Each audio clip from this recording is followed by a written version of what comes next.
I finished knitting my sweater, and it seems like I just have begun presenting my finished knitwear out in the garden, hanging on this tree. But I really, really love the way that it turned out, and I love the neck of it.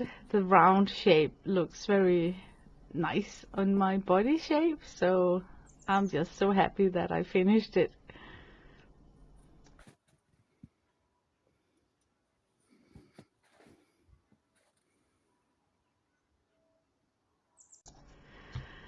Hello! Today is the 11th of January, and this is just an upload about what's going on over at my Patreon. So in case that some of you guys want to join the fun over there, I'm just showing our progress for January. I am very project oriented over at my Patreon, and for January I have selected to work in these two sketchbooks here. The first sketchbook here is dedicated to Art Nouveau, where I think I'm gonna work in this also in February because it's rather a big project. What I do is that I take this collage magazine that I have purchased, and then I use the images as inspiration to go and paint my own Art Nouveau style paintings. So my page spread would look something like this, where I glue in the image that inspired me and then I work with it.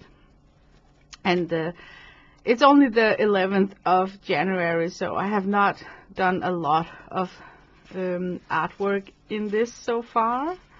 Like I've done this girl here, and then I worked with, let's see, this image right here. And I think that's about it so far. But I glued in a bunch of the Art Nouveau collage images.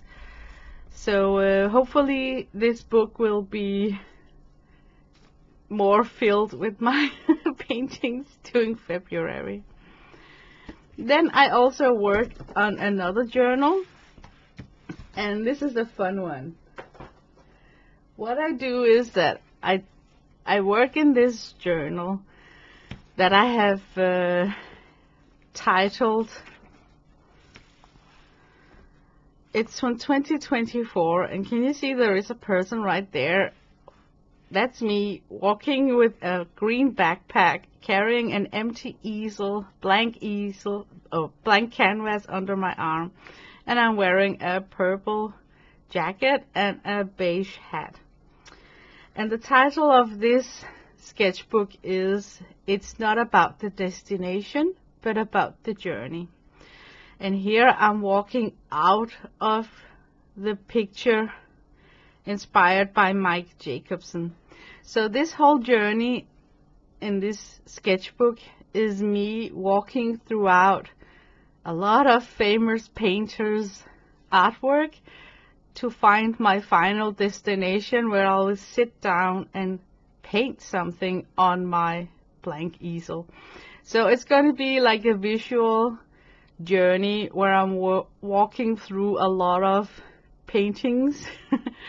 I might not appear in all of the paintings, but it's kind of showing from this quote that the journey to my destination, where I finally sit down and paint, is worth more than maybe getting to my destination. But I walk out of Mike Jacobson's painting, and then I walk through the planes of one of Edward Hopper's famous paintings. And I'm still at Edward Hopper's because he's from Maine, and he's got a lot of lighthouses and traditional old wood built big mansions, and I really like to paint them. And they're very aesthetic, pleasing to look at Edward Hopper's paintings because he's got very nice soft use of color. So I'm walking there, and I'm still in an Edward Hopper. This is a classic Edward Hopper, right? With one of the lighthouses in Maine, and the way that he worked with the white of his substrate to do buildings, and man-made structures are just eminent. So I'm sitting down here and have taken off my jacket, and I'm talking to some of the lighthouse painters right there. Could that be Edward Hopper? I don't know. And they're kind of telling me that, you know what, you should hit to Europe because stuff is happening in Europe. So I appear on this city hall talking with a man with a red hair and a red beard. Could it be Van Gogh? Here I merged together two of Van Gogh's most famous paintings, the La Nuit painting and the Starry Night, and I did try to really use his way of expressing his mark making with his paintings, and I love it. I love the use of the yellow color that he has in his painting. And he's actually telling me that, you know what, you should go to Moulin Rouge because that's where a lot of the party, you know, great things are happening. So with the help from an image from Gaston Coppers, I am now standing outside Moulin Rouge. And what's particular about Gaston Coppers' rendition is that he used a monochromatic background and then enhanced Moulin Rouge and the fall trees with the red color, and then sparingly using colors to illuminate the old red mill. So I'm standing here with my easel and my backpack and my hat and looking at Moulin Rouge. And inside Moulin Rouge was a regular customer, and his name was Georges Seurat, and he is known for his pointillism. And it's a little bit difficult for me to do pointillism, so I just did my rendition of pointillism by working differently on the paper. So here I'm using oil pastel to get that kind of gritty look that I hope is somewhat coming through, you know. And look, do you think it's me sitting right there? I think it is. You can see that I've taken off my coat and I'm staring outside the riverbank like a traditional Georges Seurat painting. These girls right here were actually prostitutes. Isn't it funny? Like, we think it's like pretty nice ladies, but they are pleasure girls. And here I am visiting Picasso, and he's asleep, and it just cracks me up that I'm sitting here, Picasso is asleep, but somehow his pillow is awake and have an eye looking at me. So I wonder if the pillow is gonna tell the subconscious mind of Picasso that, hey, you need to wake up, you got guests in your room. But I had a blast making this. Picasso is a fun artist to study, for sure. And of course I love his rendition of cats, so I painted that here. And then, if you guys know Picasso, you know that he's got a very special way of doing portraits of people. The way I view it, and this is my interpretation, so take it with a grain of salt. The way I view it is that he looks at the human shape like one shape that consists of some elements, but it's up to him as the artist to decide where the elements are placed. So that's why he got like wonky eyes and head and mouth and shoulder, and everything is somewhat like skewer, you know. And when I think about Pablo Picasso, I think about a black and white picture taken of him, a photograph, where he's wearing a shirt that's black and white striped. So this is my translation of how Picasso would have painted me and him having an intimate conversation. I think, because I know when he's doing portraits of people that he likes to switch out the values. You know, he's like the boss of the colors. So if you're wearing like a blue shirt and a green hat, he would switch them around so that your hat is painted blue and your shirt is painted green. And I think that's his way of demonstrating that he is the boss, you know. So of course Picasso would give me my purple jacket's color as the hat. And he also loved to put two people under the same shape to tell the viewer that these two are connected. So here I'm having a close and intimate conversation where we are on the same page, me and Picasso, because we are painted underneath the same shape. And he is wearing his white and black striped t-shirt, and we are speaking with the same tongue. We are like on wavelengths with each other because we have a collected mouth. That's how I interpret the way that he chose to depict his figures. You can very clearly tell whether he liked or not liked the person that he is painting. How can you not talk about Henri Matisse when you talk about Picasso? I think Picasso, he borrowed so much from Matisse. So I did some classical renditions of Matisse and some of his pattern. And there is also this sculpture that's very famous from Matisse, and I tried to work with putting myself into that sculpture. So my blank canvas is represented by this square. I think that's how he would illustrate it. And then my backpack and my purple jacket. So yeah, it's fun. As you can see, I'm having fun. I'm having fun doing these paintings here. And Edvard Munch, the Scream, I think the painting is like this. So I added on this whole side over here, and I placed myself on the bridge.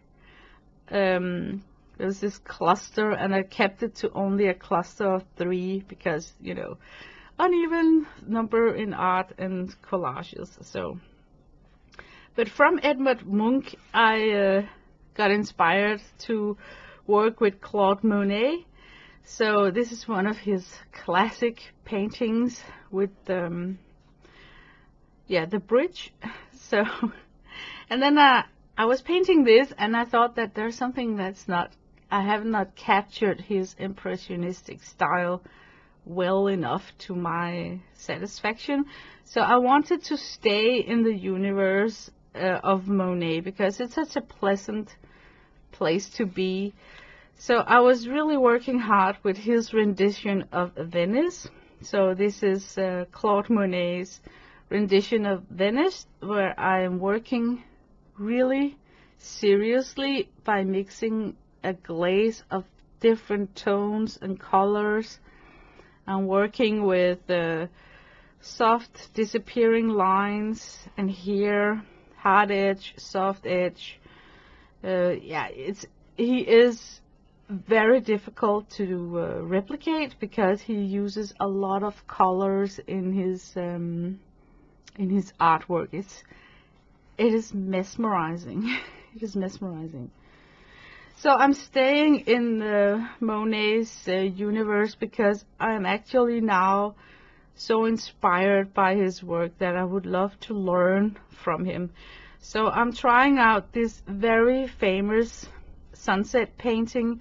Actually, this was the same area he painted for the first exhibition of the impressionistic collaboration they had. And a journalist asked him, "What is this?" And he said, "Well, it's an impression of a sunset." And that's why the journalist wrote that these painters are just impressionistic. You know, he was actually making a pun of them because it was not like clearly realistically painted, but it was like an impression of a sunset. So that's why I wanted to include this image in this sketchbook. And the smart viewer will suddenly realize that I appear in this painting here, but I am not here or here. And the reason for that is that when I look at my most favorite paintings from Monet, they often don't have a living pulse in them. So he refrained from that generic thing where people would paint a seagull on top of this pole, or some flying birds in the distance, or a boat in a river. You know, he's got that in some of his work, but that's not the work that I love the most. So he has painted this sunset several times. He also got some of his renditions, boats with no people, but just the boat, you know. And all the time I think that, it shouldn't be there. Like, if I had painted a flock of birds flying here, I think I would have destroyed the impression of the painting. So that's why I chose not to depict myself in this page spread here, because it don't really belong in the style, you know. Monet really loved to paint haystacks, and what you can learn from him is the way that he works with his values when he wants to paint dark colors. So without using black at all, I did a bunch of glazing here. This is a haystack built by man, but everything else on this painting is just nature. So I try to use all the colors in nature, like the primaries here, to get all the dark. And I worked so much to get a lot of layering and glazing in to do a Monet style of landscape. It's very difficult. He paints with oil, and this is done in watercolor, so I'm kind of limited on my glazing and layering, but it's worth working with it. How can you not visit Turner when you talk about Monet? I think that Monet got so much inspiration from Turner. And this is such a wonderful painting from Turner. I hope what you see is a seascape with a sunset, a hint of a sky, and a ship in distress. I hope that you also realize that this is painted with so much absence of the color blue. And that's one of the handles about Turner, his way of putting colors in that you wouldn't normally think would be the most dominating to paint your substrate. And I also love the way that Turner's got so much dynamic going on in his painting. His impressionistic way of carrying the sea up towards the sky just gives some action that makes your hair stand up on your arm. I mean, he is brilliant. So I was exploring more with his dynamic brushstrokes on this page spread here, where I also was trying to learn more about the way that Turner often reflect light sources differently. Like, he used negative painting to paint out a sharp edge of the sun. I hope you read this as a landscape painting with a sunset. And a way that Turner uses color is that he would actually surround the sun with a darker color and then let the brightness reflect elsewhere in his painting. And I really love that way of interpreting and playing with light, because we all are guilty of just grabbing the traditional way where we put all the bright colors here, surrounded with darker colors, and then a bright reflection. So I love to work with painters like this and try and analyze their approach to how they're working with things, So of course I try to get some of Turner's circular brush strokes. That's his grip, also to get dynamic into one of his painting styles that he, and I'm picturing him standing in front of his big giant oil canvas with this wide flat hawk's hair brush, using his whole shoulder to make these circular brush strokes. But of course I'm limited from being a watercolor painter with such a tiny substrate, so my strokes does not come off as dynamic as they would if I have standed in front of a big canvas. But yeah, that's what we're working on over at my Patreon.